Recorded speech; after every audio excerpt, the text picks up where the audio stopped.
मुख्तार अंसारी की मौत हो चुकी है और सवाल खड़े हो रहे हैं कि जो लोकसभा चुनाव है इस पर किस तरह का असर पड़ सकता है मुख्तार अंसारी की मौत का। ये उत्तर प्रदेश की लोकसभा की 80 सीटें हैं, लेकिन खास बात यह है कि जिस क्षेत्र पर सबसे ज्यादा असर मुख्तार अंसारी का होता था वो क्षेत्र है पूर्वांचल का। और उत्तर प्रदेश के पूर्वांचल के क्षेत्र में 30 सीटें आती है लोकसभा की, 80 में से 30 सीटें। अगर 2019 के चुनाव की बात करें तो यहां पर एनडीए ने 30 में से 23 सीटें जीती थी, 6 सीटें बीएसपी के पास थी, यूपीए ने 1 सीट जीती थी। और आप देखिए किस तरह से नजारा दिखाई दिया था, नक्शा दिखाई दिया था पूर्वांचल का।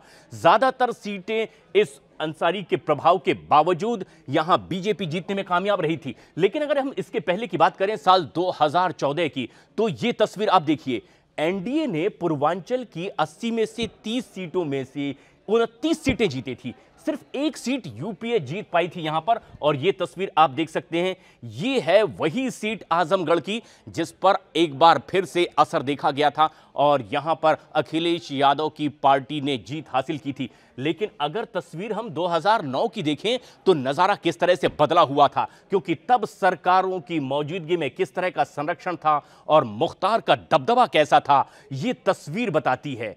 30 सीटें हैं पूर्वांचल में लोकसभा की 80 में से, और यूपीए के पास में 16 सीटें थी, बीएसपी 10 सीट जीती थी, एनडीए इन 30 में से 4 सीट जीत पाई थी। लोकसभा 2009 का यह चुनाव और यह तस्वीर आप देखिए, सिर्फ ऐसी कुल मिलाकर एनडीए के पास 4 ही सीटें आ पाई थी। यानी अगर पिछले अतीत को हम देखें तो मुख्तार अंसारी का ऐसा बड़ा प्रभाव देखा जा सकता है, और ना सिर्फ मुख्तार अंसारी का बल्कि उसके परिवार का पूर्वांचल की कई सीटों पर। लेकिन 2014 के बाद से यह असर कम होने लगा और उसके बाद से ही धीरे धीरे उनके केसेस भी खुले और आखिरकार अब जो खबर आई है मुख्तार अंसारी की मौत हो चुकी है। लेकिन इसका असर अब चुनावी क्षेत्रों पर भी देखा जाएगा।